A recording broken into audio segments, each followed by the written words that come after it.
Shakespeare. Yeah, we were talking about Shakespeare and how it's interesting how that became the voice of writing and literature.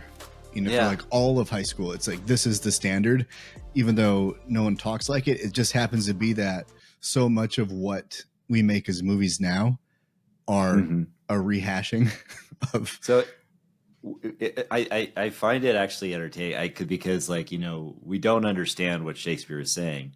What if even at the time nobody understood what Shakespeare was saying and it was just dumb drivel, and it was just like we just think it's so smart now. That was the big joke, right? Shakespeare was like, I can't believe people are acting so pretentious that they just imagine liking what I don't even know what I'm saying. Right. It's like modern art being like, oh yes, I see the way it really is evocative of a sunset on the Sahara. And you know, like, no, I just literally threw a bucket of paint at a canvas and this is what it was. Yeah, Jackson Pollock. Yeah, right. Whatever. Or Rothko. Ew. Well, let's change the subject. That's not what we're talking about on My Modern Myth with Eric and Adam. We're talking about video games today. Actually, hey. I figured it would be fun. And there's a reason, because I was having some stuff going on, and my co-host here, Adam, you suggested I play a video game because I hadn't done it in a long time. Yeah.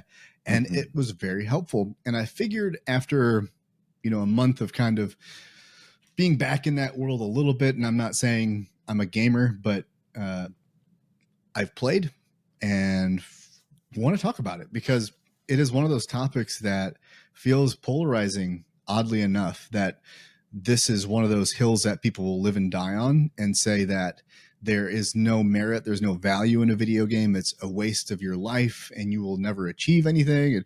And then some people, it's everything. Like it is everything. Like they will dress up in the characters, cosplay, like go to conventions and based on a video game. And somewhere in the middle, I think I live. And I think in that middle ground, I wanted to talk about a few of the lessons that I've learned from video games, just to maybe as a way to have a conversation. So people not in the video game world, but outside of it, that would chastise it or maybe actively play games, but they feel guilty about it. Maybe look at it in a new way. And it's certainly not like everyone has to play video games, because there's never going to be a topic that, okay, well, if you want to be happy, my modern myth is you got to play video games. You got to do at least 2 Ironmans and you have to do jujitsu. Otherwise you're screwed. Yeah. Yeah. Can we sprinkle some karate in there too? Yeah. Just either one, but these are the pathways. And you also have to play music. Just sorry. Yeah. Yeah. You can absolutely. Choose strings or drums or both. Yeah. No frickin' woodwinds. No, hell no. Blow on something else. Yeah. You know what I'm saying? So video games, blow on the cartridge. That's what I was talking about. There we go. That's the first lesson is in life when you have to dust off the cartridge. Otherwise, damn it, RBI baseball. Oh, man. Did you ever have it where you blew into the cartridge on like a Nintendo game and it was really dusty and it just like immediately shot because you didn't angle it? You were like straight on and you learn science in that moment. Yeah, you do. I mean, yeah, there was definitely a specific geometry to it. Like I remember being very careful, and you'd be at a friend's house and they'd do the light blow, like as if like lighter blowing would like ease the dust particles out instead of like pushing them around. It would be like a kind of thing. And it laissez-faire versus totalitarianism. Right. It made this distinct noise too. It was just like this. Like you remember it, like just the wind hitting. It was hitting the little whatever electrode thing in there. Yeah, very Zelda. Yeah, Zelda was that's still a great one of my Ocarina. Yeah, Ocarina of Time and so Majora's Mask. Great names, right? Like there's something. Yeah, and I mean this isn't the topic necessarily, but there is a loss of lore and myth.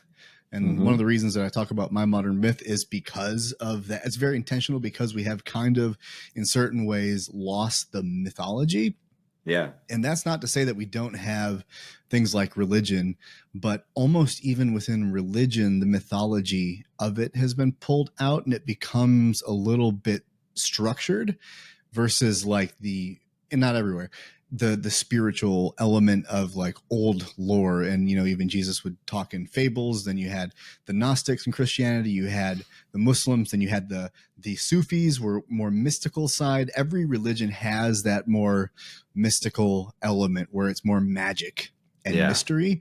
And that's kind of the stuff that I've always really enjoyed. So video games are... Well, the important question between like all of those religions, here's the important like polarizing question though. Was it the PlayStation or was it the Xbox? Man, I don't know if we can get into that. Okay. Because I want to cause a lot of rift here, but I know. You know I mean, talk about polarity. Yeah. Anywhere, no matter what your thing is, Ford or Chevy, Xbox or PlayStation, these are the great answers. The debates that really have never been solved. And it does prove the point that we are wired for conflict, because if everything else is good in our life, we will reduce ourselves to the console battle because we have to have something. And then it's like, oh, you're a PlayStation guy. Are you a God of War guy? No, you're a Horizon Zero Dawn guy. Nay. Here's why you're wrong. You know, so no matter how much we distill it down, we can always find a reason to fight if we overemphasize this thing as our thing. And that is legit to video games, to religion, to our life, our career, whatever we value. If we value that one thing too highly, we will find a way to vilify everything else so that we can feel like we're in the right path and everyone else is wrong. We don't have to look at that or listen. That's nice. You don't have to listen to anybody else. Oh yeah. That's a good practice. I mean, that's why I play video games. That's why I have a co-host, is so I can just have you here to agree with me all the time, not challenge me. That's 100% correct. But I do have to say, that's why you wear a yes and shirt. That's right. It's for me. Yes, and you are correct, Eric. As always, video games and life. So improv. This whole thing is really improv. I have a couple notes, so we're just kind of spitballing here. But the first topic I wanted to get into when it relates to video games and lessons I've learned is something I've learned recently, because in jiu-jitsu, I think I've mentioned it, had a couple months off for the tattoo. I finally get ready to come back. It's all healed up. And the day I'm going to go back, asthma attack for the first time in 20 years. I don't know, since high school. And made me mad. I was like, what the hell? Like this. And I didn't go, obviously. And then 3 days later I went easy and had just felt like someone was sitting on my chest, which they were, but when they weren't sitting on my chest, it still felt like they were sitting on my chest and I couldn't breathe. And it was a huge regression, and it frustrated me, because who wants to have a setback? Who wants to regress after trying and developing? Nobody.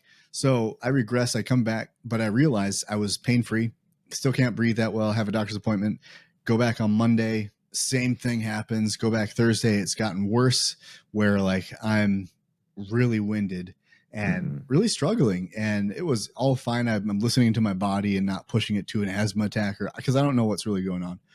But the thing that I've realized in those 3 classes, my favorite part of jiu-jitsu has been being with people who are just starting out and then making jiu-jitsu a really welcoming experience.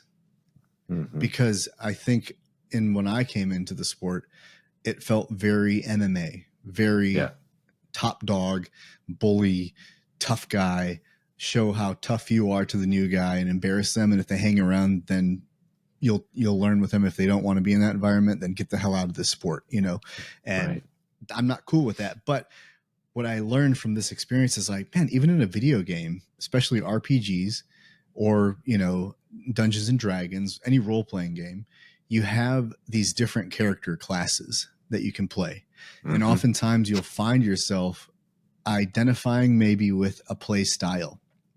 And if you play something that isn't your style, it gets really uncomfortable, really awkward, and it's not great. And we live in a culture where there's a lot of, you know, I'll say the CEO is sort of that generic, you've succeeded kind of mark.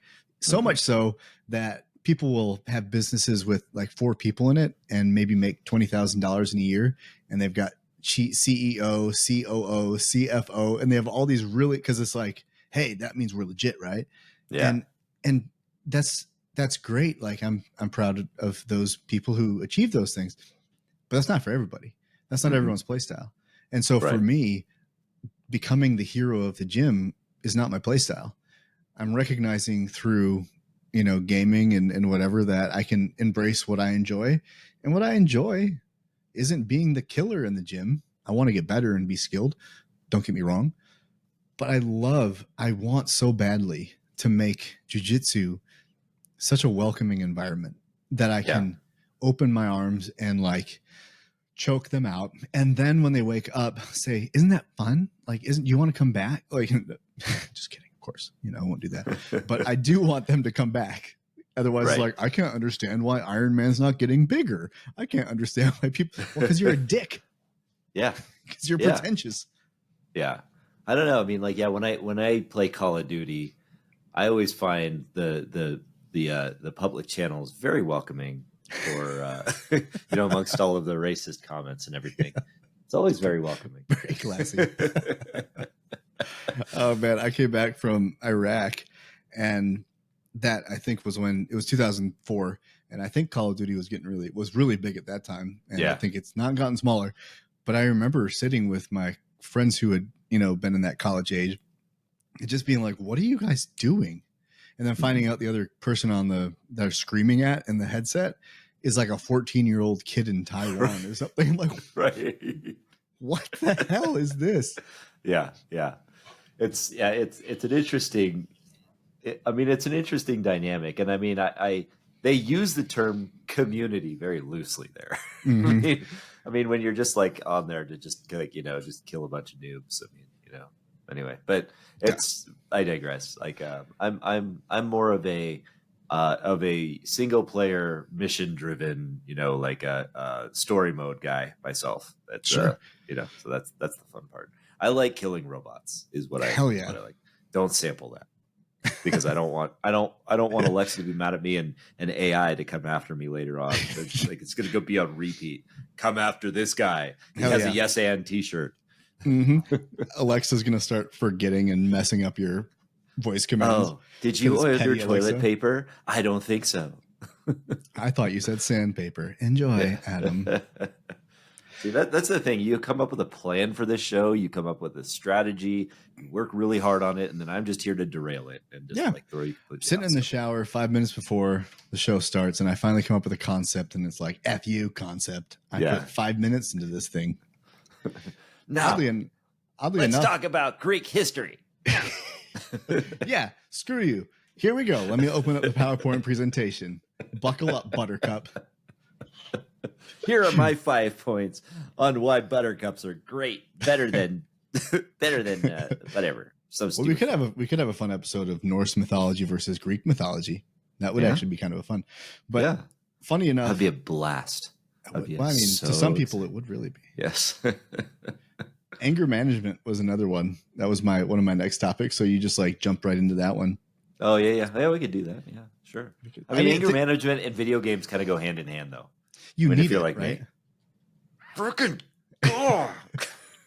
Well, but people laugh at people for that, and I agree. I've seen the people that punch the TVs, and I'm like, what an idiot! And I definitely wanted to do that though. Mm-hmm. So I'm not going to call them out too much. And here's the beauty of it is people are like, it's just a video game, Well, it's just a sports ball game, But I have literally seen, news stories of men, fathers, going out on an ice rink in a peewee hockey game and ending up murdering one another. Like they have killed men on the ice in front of their children because of some peewee hockey game. So it doesn't matter what you're doing. If you're in war, if you're watching a movie, if you're hearing someone on a stage say something you don't like, your reaction to every situation is what writes your story. And it's no benefit of us to sit here and vilify someone from their decision, because really all it is a decision. And so I'm not going to say, oh, I'm better because I don't get mad at peewee softball or whatever. Yeah. But I get mad at video games. No, none of it is healthy. Like that. Not, so I feel like the anger management part of it is indicative of everything, where it's up to you to look at the way you react to anything. It's just, in my opinion, when you're on a video game, it's safer because you're on a single player mission. You're alone in your and if you're aware of it, you can make a choice and be like, wow, I'm getting really worked up because my brain thinks this is really happening.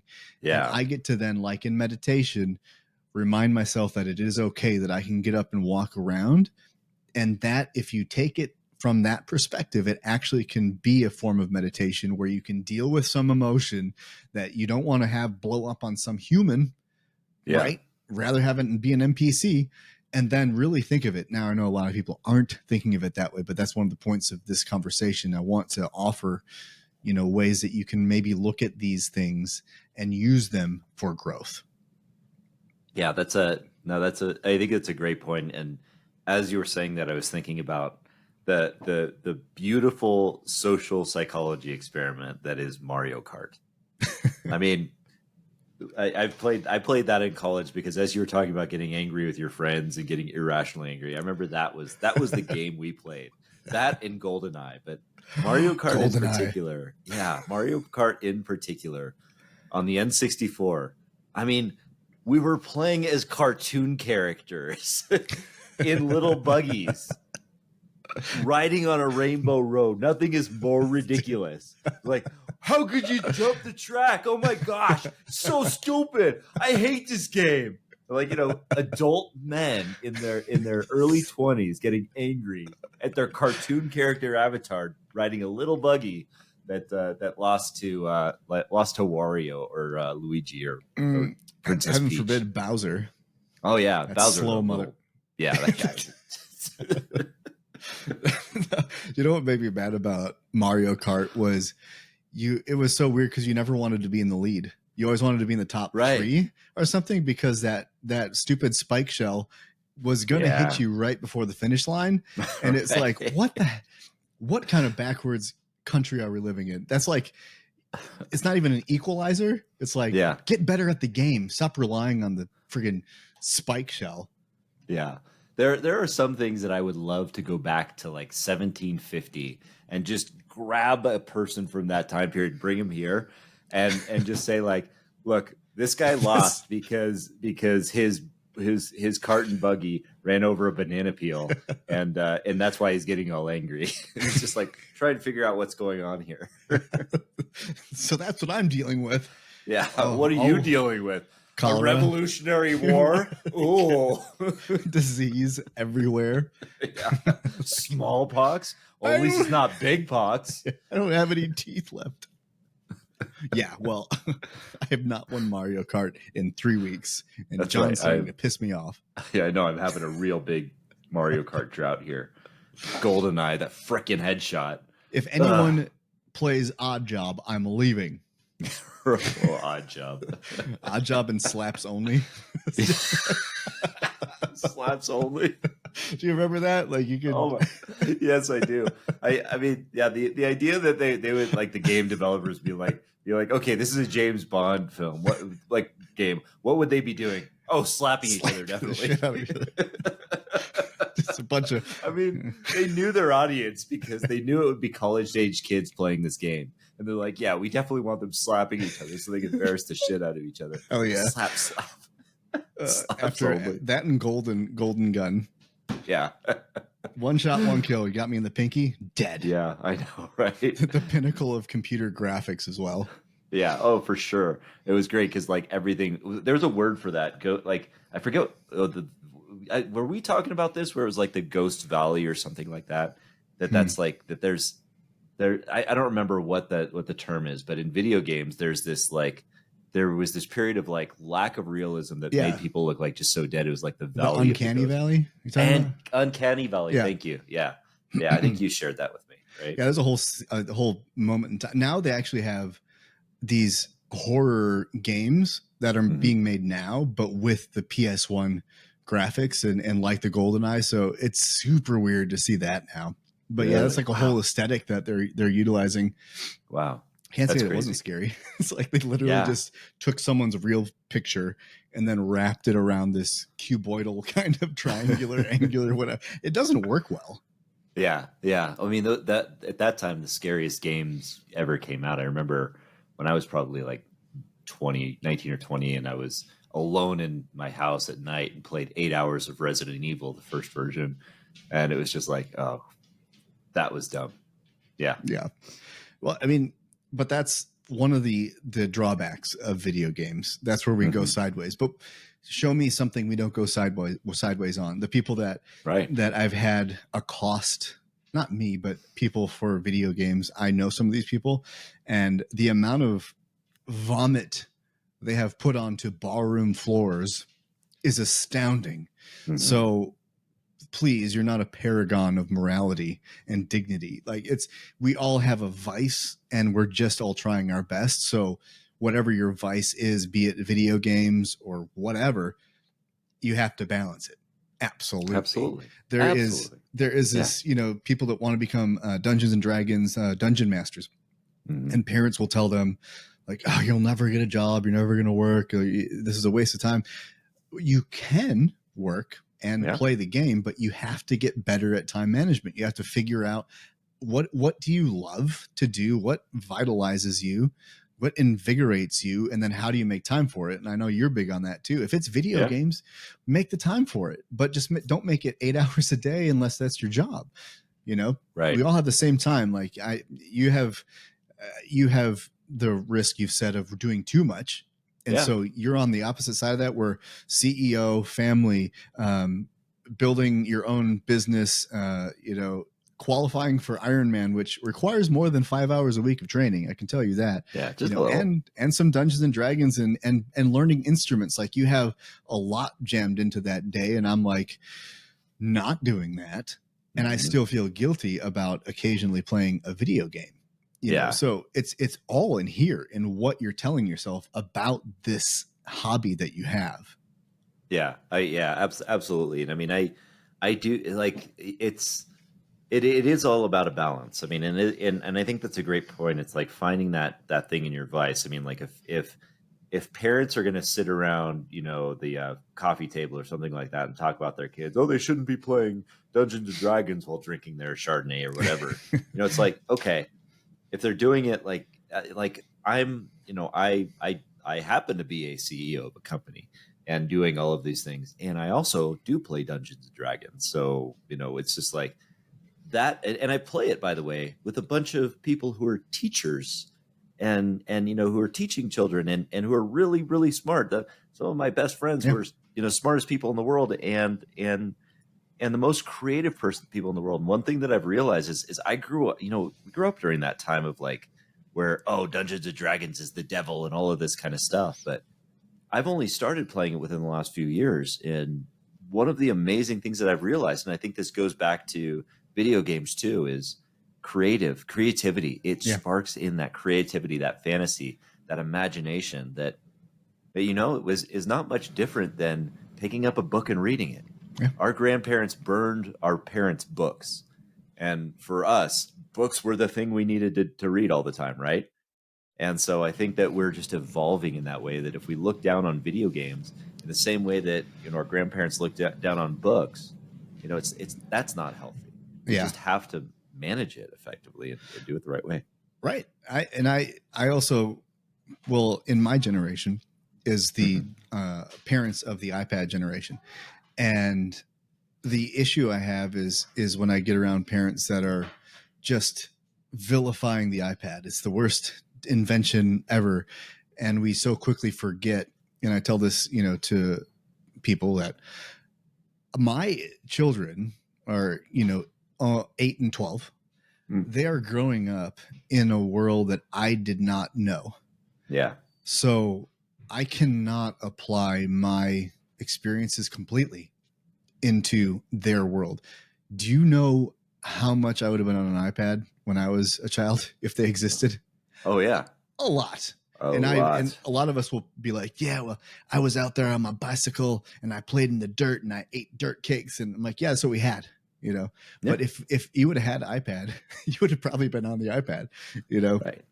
Yeah. And a lot of that stuff too is you look at the generation, and we are in a generation where I think we flipped the switch at like, maybe it's under 35 now or something like that, where anybody under that age is now a digital native. Like like where we are analog native. So we're like, okay, so the digital space, all of this world, like even with video games, that wasn't our native space necessarily. That was just where we went to. But for our kids, that they're digital natives, that is their natural space. It takes them, their secondary space is the real world where they're communicating with mom and dad in person or friends in person and things like Yeah. That part, I mean, that's, so we have to understand that whether we like it or not, that's the way it is. Yeah. And by the way, mom and dad, you created that world. So God. That's right. That's right. That's the funny part is like, you know who made those devices? Right. My peers. Right. Well, that's the burden of progress is it keeps progressing. Yeah. And at some points, every generation says, oh, that's too much progress, you know, but that's been since the Industrial Revolution. You know, there was all kinds of bucking, I'm sure, over the decades when new things came out and it changed the way we lived. You can't shake things up that much without feeling the pain of it. And the reality is there's drawbacks to every bit of progress. And as I've grown and I've done drugs and I've abused substances and I look at those things and I really look at them objectively now. I look at them from a distance and say, is it my best interest to look at things like alcohol, cocaine, heroin, video games, movies, the internet, social media, and say evil, good? Or is it more appropriate for me to look at those things and say, like, what is their function at their highest? And is there, you know, you could look at heroin and say, okay, I don't know, but in an emergency situation for pain mediation, yeah, I guess I could see that. But there's also a really strong addictive quality to it. So that's a tough one. That's a really, really tough one. Like, do you use that and then potentially get someone addicted? There is a lot of issue there. But I look at things like cocaine and I think of what it was in its purest state, which was a coca leaf. That was great. It was our bastardizing of it that made it to this illicit substance. Alcohol, when it was in biblical times, was, I believe, something like 2% alcohol. And now it's over 10, I think maybe 14% or something like that. It's much higher. So what we do is a human society, well, I know not a society, but like as a human being, we take everything. Well, it's some marijuana growing in the ditch. Cool. That makes me feel a little bit interesting. Here's an idea. Let's times that by 10 and just really get the THC content up so high. And, you know, and let's make 100% alcohol, you know, and then let's get really wrecked. And all those buds, the marijuana ones, let's smash them, get the resin and like have these like glass shards that are like 1 billion times more potent. And now we're actually creating something that was non-addictive into something that is addictive. It's what we do with the substance that creates the problem. It's not the substance in and of itself. A heroin, a poppy plant is not the enemy. It's what we do to this thing because we want to feel a certain kind of way. If my entire happiness is found online and all of my validation is found online, I can go to really dark places. So we have to be aware of it, not nuke it. You know what I mean? Yeah. Oh, 100%. And that's what's amazing about it. It all starts with each of us. I mean, because with social media in 2016, I decided to stop posting like, you know, oh, I know the best and I'm going to get in an argument and spend hours and hours just talking like about this person, about political stuff. I just decided to start posting a pun. And that was just the thing. And that, you know, that became my social media. That's what it became because that's what I made it. We have the opportunity to make it this thing. Even in the sports that we, you know, are loving so much, like jujitsu or karate or kung fu or whatever we're doing, you know, all it takes is like, you know, if I wanted to change the atmosphere in there, it's what I bring to it. If I wanted to go and just like go full on like 100% power on everything, well, I'm going to get into a violent fight, probably with my sensei, very quickly in that space. But if you actually live by like the respect and the rules and try to treat it with the discipline that you're in there for, then it becomes something rewarding. And that's what it is. We have a choice to make these things, these social media, video games, kung fu, karate, jujitsu, anything, we have the opportunity to make it rewarding for us. But it's also something we have to monitor because it does become addictive. Yeah. The video games are the same. Yeah. Absolutely. And one thing about the difficulty setting, like you're talking about going into karate and going nice and easy maybe versus like let's throw hands a little bit. Yeah. You have difficulty levels in a video game, and one thing that's nice about that is I think it used to be that you picked one and that was it. But now you can actually in RPGs adjust it as you go. Yeah. And start off on easy, then go up to, well, they call them different things now, but start on easy, go to medium, or it was a little bit too much, let's go back to easy. And the thing I've been playing with in that is, like you say, story. I want a story. Like, give me story mode. I think I started out God of War on a higher level difficulty, and then I got really tired of it because my skills weren't sharp enough. Right. And it is a skill. Like, there's a lot of buttons to deal with, and there's a lot to think about, and you're in chaos, and you've got to start to learn how to defend things and learn how to do in your moves, how to charge them. I mean, there's a ton of stuff, right? And so that was too much. And then I had to reduce the damage I was taking. So I went back to an easier mode. And then I was given the time to kind of think about, how do you parry? What is the indicator that they're going to attack? What is the skill? What is the attack move set of the enemy? And then you start to learn. And so is that how I live my life? No, but it is practicing something. It is making me creatively think and be observant. And as you train that, you can be more observant in your life. And I think that's good. Like that, I can't say this for sure because they've had some studies about TBI and video games and how they can be used to help reprogram the mind after some kind of injury. And I would say maybe that's true, but one thing it did for me after mine was it reminded me that I could still accomplish something, because I kept failing at so many things in life. But I could, when I finally got Assassin's Creed, because I was unemployed and my wife was, working, and I was just like trying to not be depressed. And I got the video game, and my kids watched me play and they enjoyed it. It was like watching a movie because it's kind of cinematic. And my wife even watched me, and it made me feel like, for the first time in a long time, that I still could do something. And with that confidence, I started to try to do other things.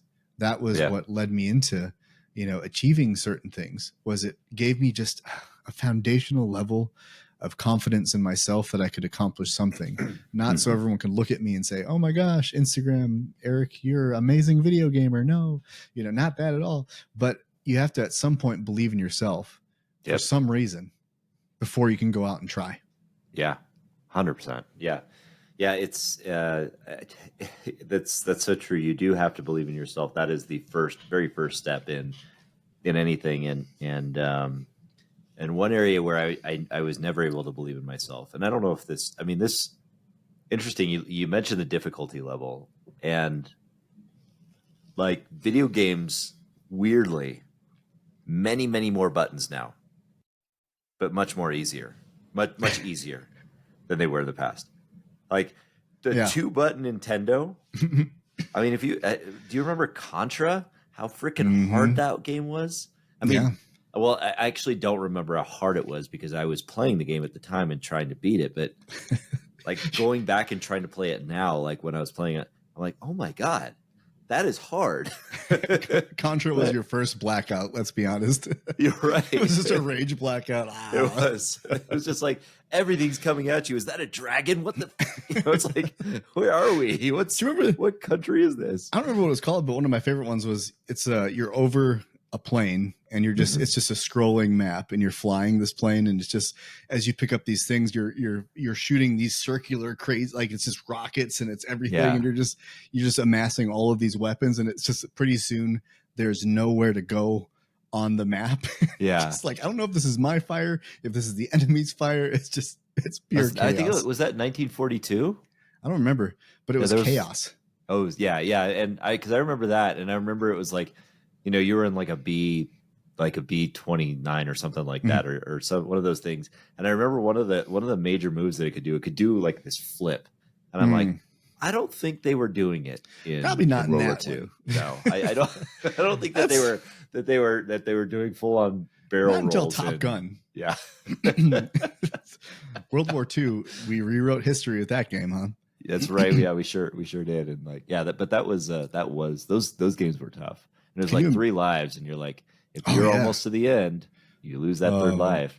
Nope, you are effed, man. You are done. Well, they actually built into the programming that if in certain games, if you were dying too often, they would reduce the difficulty behind your back.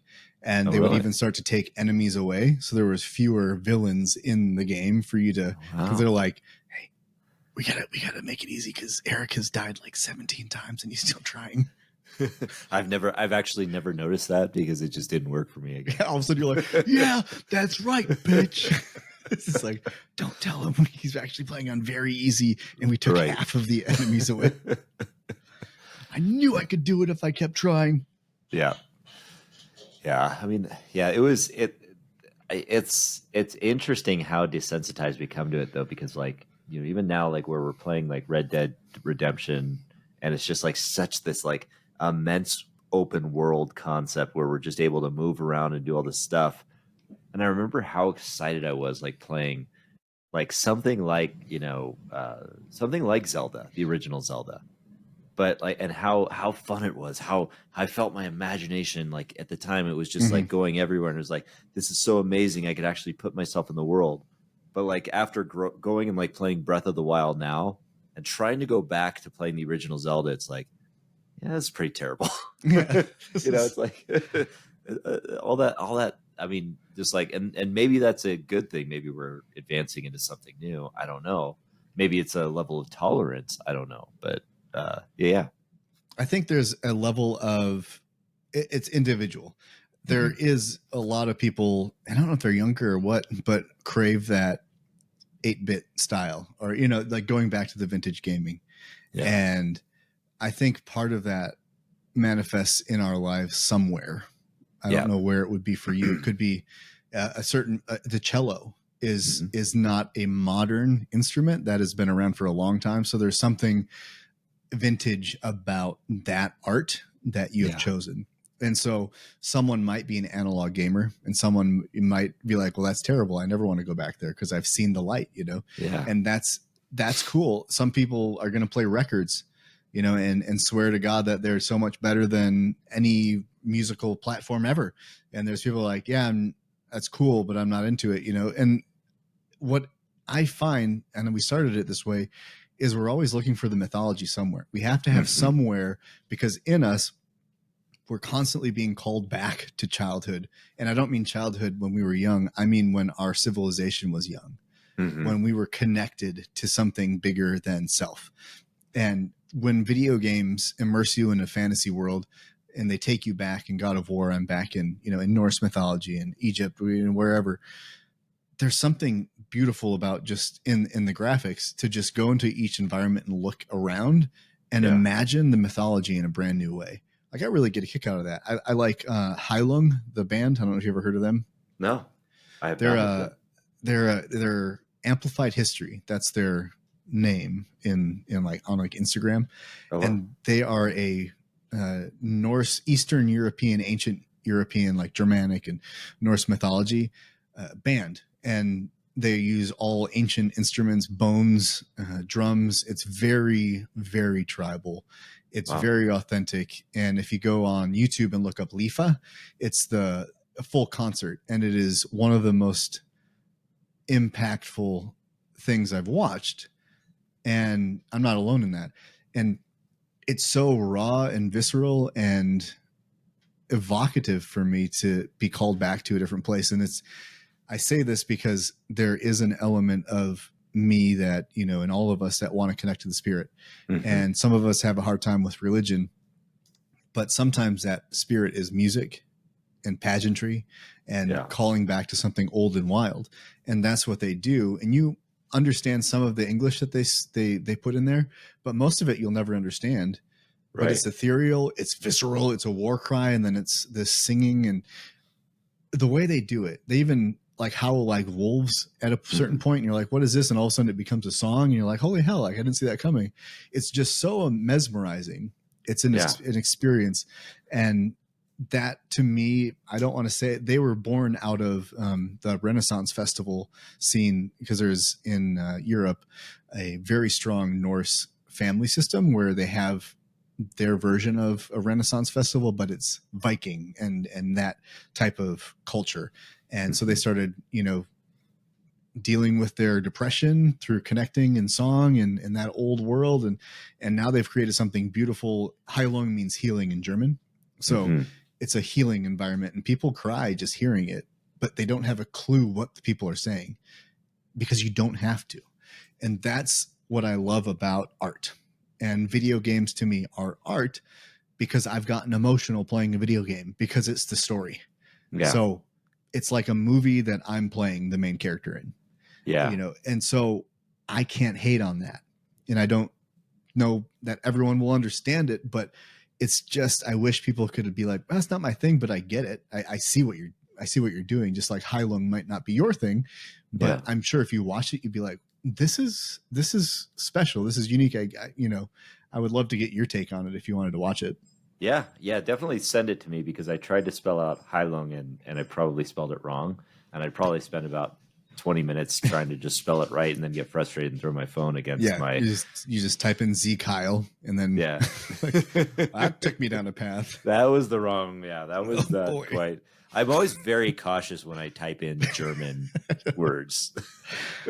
So the balance that we're kind of speaking about here too is getting lost in something, and this whole the mind body thing is foundational to my belief system of what I've realized about my own journey, and that applies to gaming as it applies to jiu-jitsu. Is if I'm only doing one of those things, then I will eventually go off the road, and I will be off the path and be depressed, and it'll take me time to go, oh shoot, yeah, okay, I'm not doing the thing, I'm only doing the one thing, or I'm doing nothing, and that sucks, as you didn't make progress. But at least there's awareness. At least you can catch it, and hopefully, you can catch it faster each time. But this whole idea of, video games being bad, yes and no.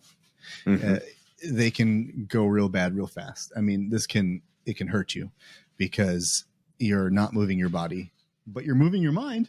Yeah. You're really engaged, and you really felt like you accomplished something. You quested, and you figured, and you problem solved, because there's a lot of problem solving in certain games, and you were clever in that satisfaction of like, oh, I couldn't figure it out, and then I did. Like, that's dopamine. That feels really good. But if it stays there, like you didn't get off the couch the whole day and you were just snacking the whole day, your body's going to hurt, because you sat on the couch all day and you didn't fuel it right, and you didn't move it. And motion is lotion, as they say. So you're going to then not want to go out and move your body. And then it gets harder and harder, because your satisfaction is wrapped up in this passive exercise, and you get some calories burned through your fingers and whatnot, but then you're wearing a wrist guard because your wrist hurts, even though we got these nice ergonomic controllers. And side note, can you imagine going back to the SNES, the Nintendo, not even the Super, but the brick controller that we talked about, and holding that, like, that just seems so natural at the time. And now I'm like, ew, get it away. Yeah. I'm still, I know. I'm still, I guess I'm still oriented though to the 2-button system though, because like I still have to, because like a game will automatically pop up. Oh, press B really quick, and I'm like, oh, B. Which one? There's like 14 buttons here. That one. Just and it's like palm. Yeah, I mean it's kind of like the gas tank on a car. Why can't they just have it on the same side? Why does B have to be here on one, B on somewhere else on the other one? Because I have a Switch, so here's another great use for video games.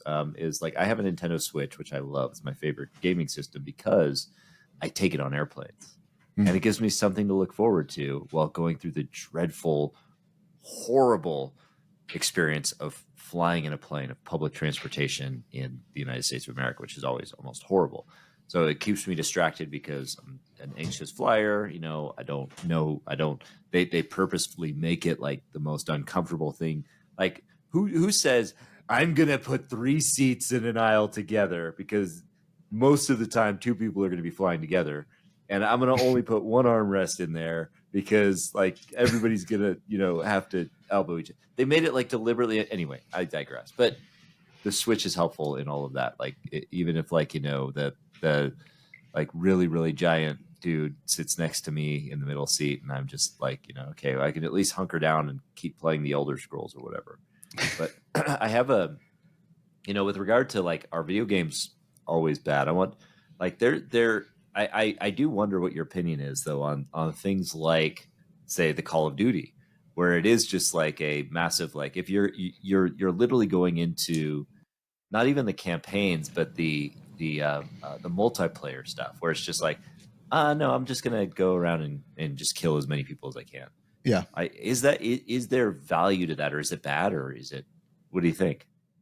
To me, it's not bad. I say that from the perspective of people blame it for desensitizing kids to violence. I don't think they're desensitized to violence. Right. I think they are sensitized to it.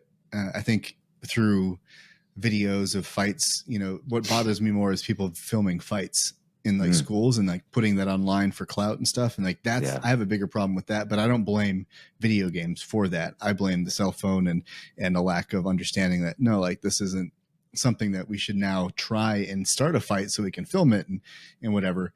But still, even that that's a different issue. It's not the technology. It's the mindset behind the technology. Yeah. So the killing in games, I don't play many shooter games, first person shooters, for the reason of my mind can't keep up. It's just too chaotic. I don't even know what happens in them. So like Call of Duty, I can't play. I used to play Medal of Honor on PlayStation. Loved it. Yeah. And that wasn't whatever you call it, MMPO or what you're talking about, where you go online and you have like 20 people all in this battle royale, whatever.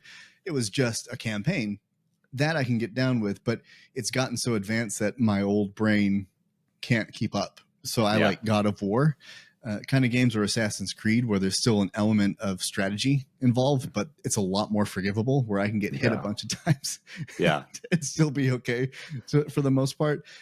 So I have actual respect for people who are good at it. Like I find myself just being amazed by anyone who's amazing at anything. Yeah. I enjoy watching that. Guitar Hero, I don't care. I've seen there's this whole thing where you go on Google Maps, and I don't know what the game is called, but it's a Google map shot of a street or something from the map. And you have X amount of seconds and you have to find it on a world map. And you can play against people, and whoever's closest gets points, and they, figure it out. And there's people that will get within a mile of it anywhere in the world. Like that looks like Libyan dirt. I can tell that probably be the northern region because of this. And I'm like, okay, seems like a useless skill, but what was geography in school then? If this person can tell me the color of the dirt looks like sub-Saharan Africa versus Northern European dirt. Yeah. That's not nothing, Right. I mean, that's it's impressive. I mean, and the same is true. Yeah. I mean, I too am legitimately enthralled by people who are great at, because I'm like you, I'm terrible at those fast paced games. I actually used to enjoy playing Call of Duty just because I enjoyed it, but I was terrible. I've always been terrible at those shooters because my I don't know if it's a hand eye, but my reaction time is really slow. I mean, I have a slower brain. I think really slow. I mean, I don't think poorly. I just think slowly. And so like my reaction time is really terrible. And so in the GoldenEye, I mean, like I lived with 6 male roommates. We always played GoldenEye. I always lost. I never got better at it. And it was just like kaboom, boom, boom. Like it was just like, geez, how do you do that? Yeah. Yeah. And I've stopped kind of that, but I'm with you. I kind of like the Assassin's Creed or the open world stuff is great for me because it's just like it opens an imagination. It gives you some like element of choice and skill and everything. There was a game that we played in college, and kind of an obscure game now, but it may have been popular at the time. That was for N64 called Conquer. I don't remember what it was like. It was about a squirrel, and it was like super super crude. It was like there was actually one scene in there where like there was like you were in a sewer or something like that, and this giant poop monster came out of the sewer and started singing, "I am the great mighty poo. I am going to throw myself at you." And it was like you had to defeat it by chucking toilet paper at it. Sure. I mean, just like imagine. I mean, yeah, it's crude, and by looking at it on the surface, you're thinking to yourself, "This is like obscene. This is disgusting.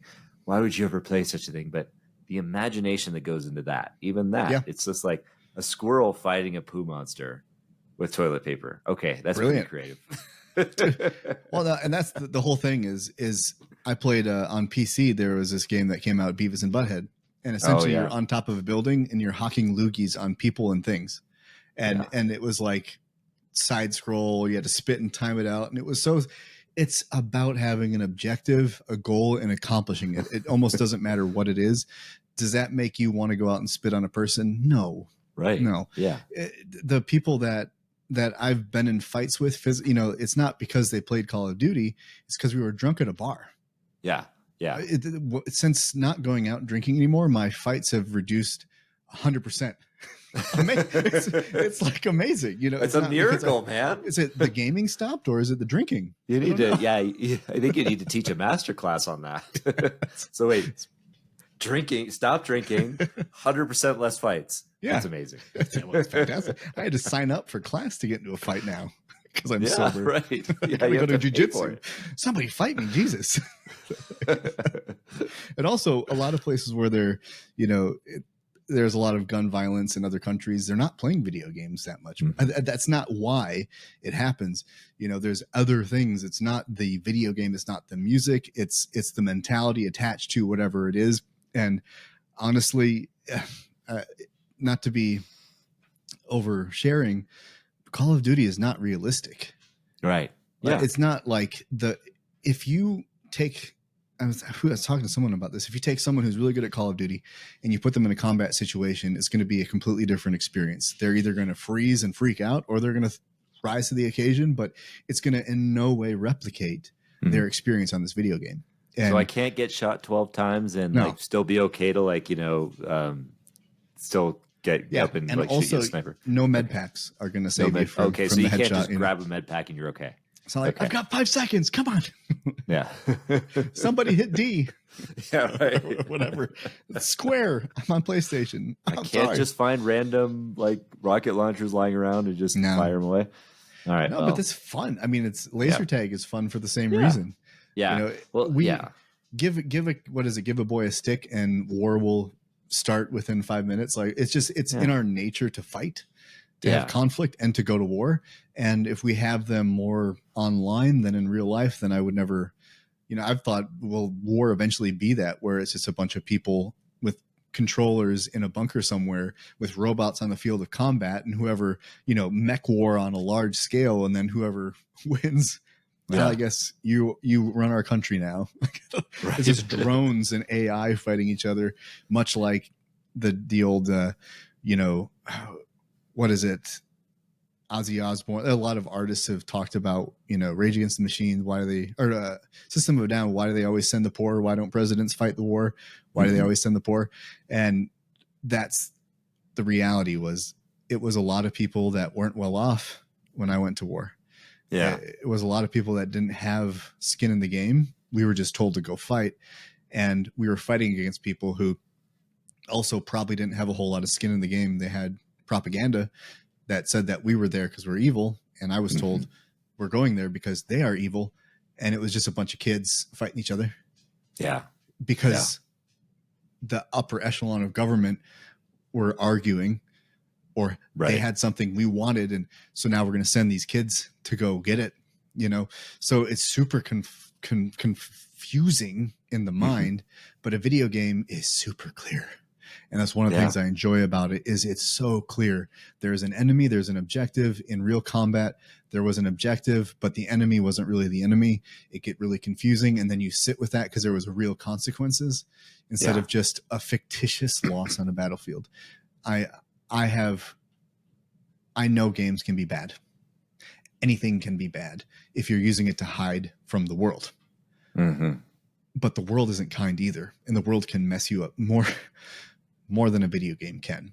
So I'm not going to vilify, and anyone who stands, and I've had people say it, and I'm like, bro, why are you so angry at video games? Why do you think that?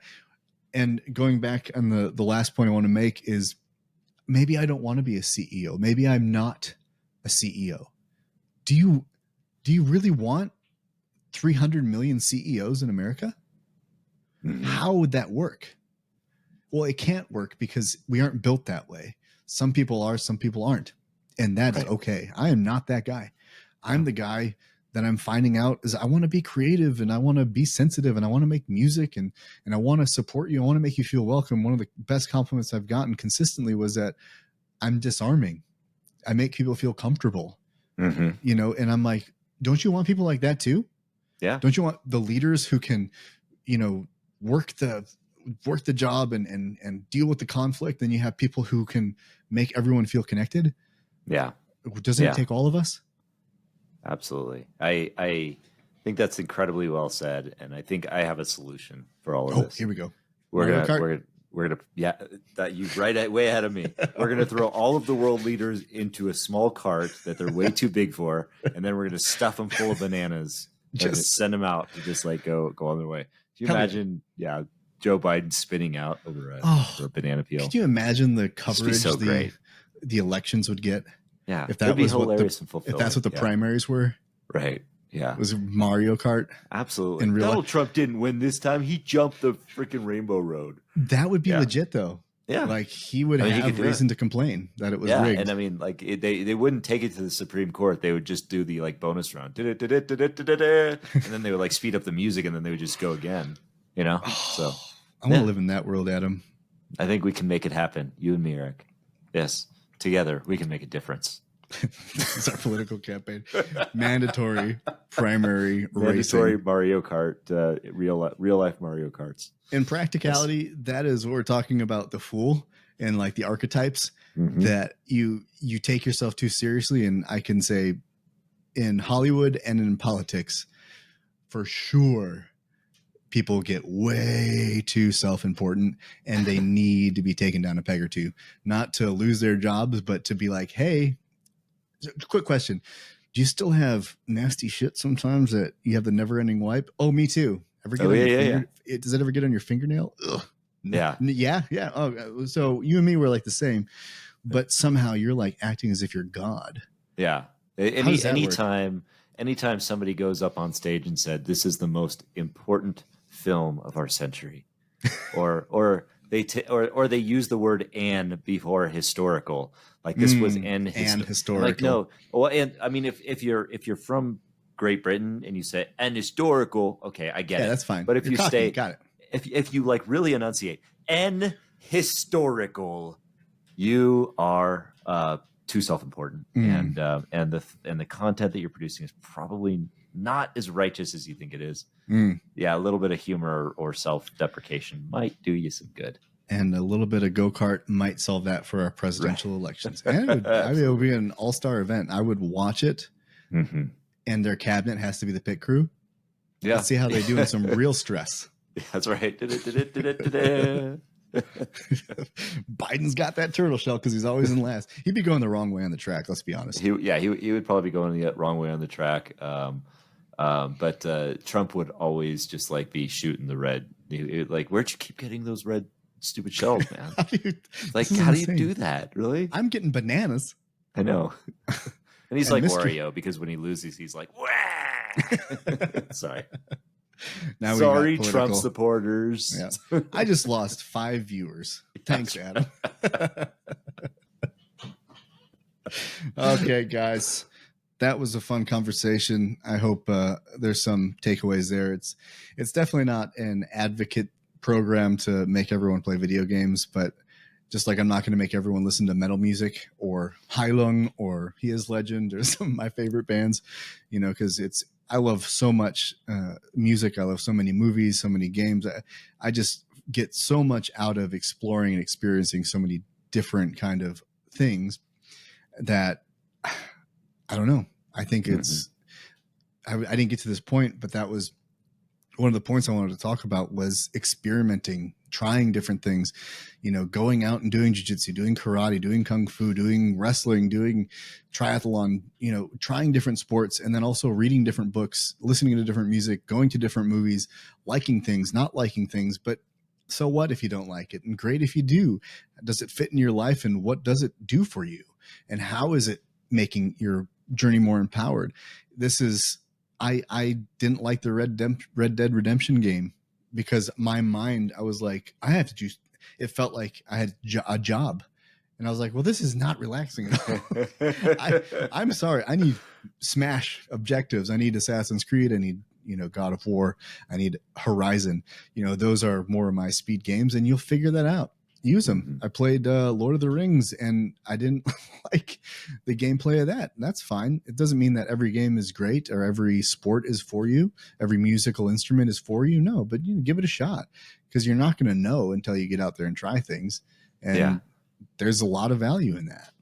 Yeah. Well, I've always, I think that's absolutely true. And when you were talking about the, I think you'd mentioned the, but while playing the Elder Scrolls game, there was another point where when you walk up to random people, and I wish this happened in real life too, they just said the same things over and over to you again, or they just got like trapped in a weird glitchy moment. Yes. And they just said like, Eric, you've been a really good friend to me in weird ways, like weird, creepy ways. Like well, I love the glitches. There's a whole bunch of montages of different bugs in games, and I forget what one is. I forget the game, but it's like this glitch where if you hit square and keep hitting it, you can say it for the rest of the game. So every cutscene is like, Josh, no, Josh. It's like some of the premium content out there. That's my favorite. There's one other within the Elder Scrolls where like every character looks at you, or every character has to look at you, like no matter what they're doing. So you pass by them and they're just like like always like, or they're just getting in the middle of your conversation. They're just like, sorry, weird so digression. Good. It's just too much funny stuff in these games. Well, there's also a new trend. Some of it is gone too far, but it's like this AI thing where they're filming videos in real life, but as if the camera is the camera third person view of a video game. I saw this one for, I don't know if it was Grand Theft Auto or what, but it was scary how much it looked like a video game. Oh, really? And if I can find it, I'll send it to you. But it was like, I watched it 3 or 4 times going, no, I can tell that it's not real because the other actors in it, definitely I can tell that guy is a person and he's glitching in a railing. So that's part of the gag, but the way he moves his body, it's oh my God, you'll have to see it, but unbelievable. Some of the ways people are using technology to recreate games in fun ways. And some people have a problem with that because they look at the stuff where it goes way too far and I'm like, yeah, that's not great, but you can't vilify the entirety of the genre just because you find the most out there content and say, yep, this is everybody. Yeah. Every single person. Right. Yeah. Yeah. Generalizations just generally don't work generally. Yeah. Speaking. Especially if it's an historical event that we're talking about while drinking our espresso. Yeah. I have heard the percentage of actual like professional speakers in this world that say especially is far too high. We've got to change that. I realize I do say especially, and every time I do, I see Adam cringe in the corner of my mind going, ooh, and I'm like, I'm sorry. I don't judge because I know I make mistakes too. I get picked on a lot for my grammatical errors. So yes. None of us are perfect, but hey, we had a good time talking no matter what. And that's ultimately at the end of all of this, that's what we need we need ability to have healthy conflict and we need to have connection, because without both of those things, we will not grow. And that's just the very basic facts of life and this journey as we create our modern myth. So thank you for joining us for the episode, and we'll see you next time. And until next time, journey well, my friends. And as always, bye. Bye. Watch it.